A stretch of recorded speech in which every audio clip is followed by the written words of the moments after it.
अस्सलाम वालेकुम व्यूवर। हर पल जियो का ड्रामा सीरियल सुन मेरी दिल बहुत ही अच्छा बन चुका है। आने वाली एपिसोड में हम ये भी देखने जा रहे हैं।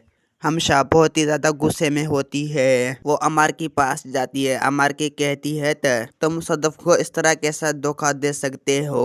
अमर कहती है मैं फैसला कर चुका हूँ, वो कई बार मुझे धोखा दिया, उसने मुझे इग्नोर किया, बस मैं फैसला कर चुका हूँ कि शादी करीब आ रही है, मैं भी उसे इग्नोर करूंगा, उसे मैं कभी भी अपनी जिंदगी में शामिल नहीं करूंगा, बस मैं फैसला कर चुका हूँ। ये बात सुनकर बहुत ही ज्यादा गुस्से में हमशा कहती है आप इस तरह नहीं कर सकते, आप कभी भी सदफ को जिंदगी को इस तरह तबाह और बर्बाद नहीं कर सकते।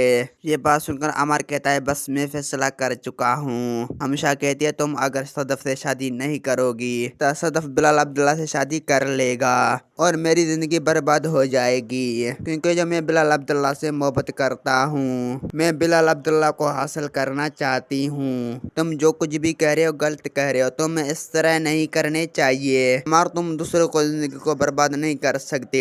ये बात सुनकर अमर कहता है मैं अपनी जिंदगी का फैसला कर चुका हूँ, जो फैसला मैं कर चुका हूँ यही मेरा अटल फैसला है। ये बात सुनकर अमशा बहुत ही ज्यादा परेशान हो जाता है। अमशा कहते हैं आप जो कुछ भी कह रहे हैं गलत करें, आपको उस तरह नहीं करने चाहिए। दोस्तों मेरा वीडियो आप लोग की अच्छी लगी तो वीडियो को लाइक और चैनल को सब्सक्राइब लामी करना। खुदा हाफिज।